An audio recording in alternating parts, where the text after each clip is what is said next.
aussi un peu la critique d'Adorno, de la dialectique magnétique, disant que non, voilà, c'est l'irrationnel. Nous avons la preuve à quel point le réel est et peut devenir l'irrationnel. N'est-ce pas, si par exemple l'esprit réseau qui élève, si là il y a des incarnations avec des vérités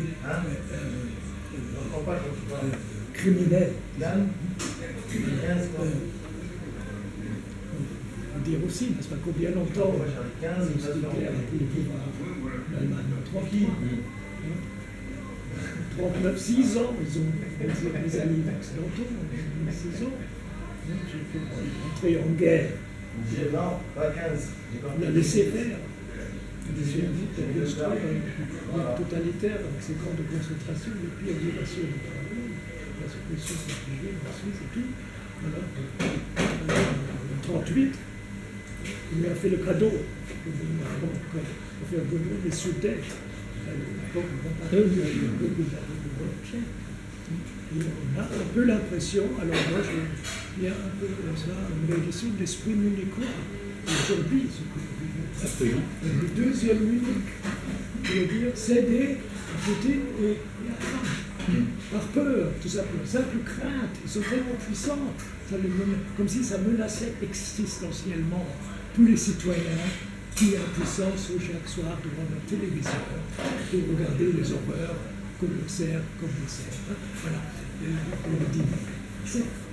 c'est ça, l'exploitation de cette crainte, de cette peur. Il y a peur, donc il y a la peur, prend la place de la raison qui doit être non seulement soulevée bien des cordes, mais froide, et devrait éviter ce que Spinoza appelle les passions tristes, qui poussent évidemment vers la violence et vers le crime.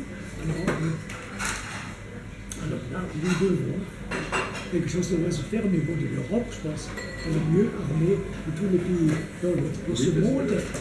Il y a tout à fait d'accord. Il nous faut que de défendre, enfin, voilà, les droits de l'homme.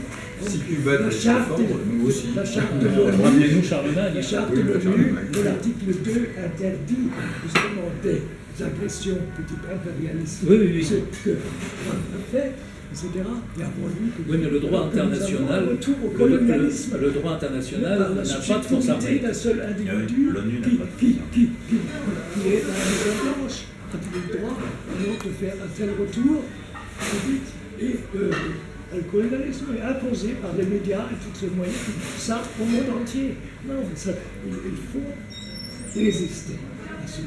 C'est pourquoi j'ai choisi le philosophe Ernst Bloch, n'est-ce pas, parce qu'il incarne cet esprit de résistance contre les régimes totalitaires. Il veut un monde meilleur, c'est ça. Et c'est la cité de Edgar Morin qui était lui aussi un peu pessimiste, mais il pense aussi qu'il faudrait, il nous faut une pensée apte à saisir. Et ça, c'est très intéressant. C'est le même état droit qu'il y a 150 ans. Âgé de 103 ans. On vit à Montpellier. Une pensée apte à saisir la multidimensionnalité des réalités. La multidimensionnalité des réalités, à reconnaître le jeu des interactions et des rétroactions, à affronter les complexités plutôt que de céder au manichéisme idéologique ou aux mutilations technocratiques qui ne reconnaissent que des réalités arbitrairement compartimentées. Ils sont aveugles à ce qui n'est pas quantifiable et ignorent les complexités humaines. Donc il nous faut abandonner la fausse rationalité. C'est la bonne rationalité. Ne sont pas seulement économiques et techniques, mais aussi affectifs et mythologiques. Voilà, c'est donc sur Morin, dans ce livre, que peut-on espérer de la gauche, donc un texte d'Edgar Morin qui date de 1993, je pense, et puis dans ce petit livre édité par la Fondation Edgar Morin, alors est commenté par plusieurs personnalités de gauche, dont Noël Mamère, Renaud Larche, je ne sais pas, Clémence Guettet, je pense, de LFI, Robert Zarader, Thomas Cazeneuve, Denis Maillard et Alain Deméo, des sociologues, donc ils sont en lien avec l'Institut de la science sociale. Donc peut-on espérer, que peut-on espérer de la gauche? Voilà. C'est un collectif. Oui. Et voilà ce que dit Edgar Morin, encore une citation.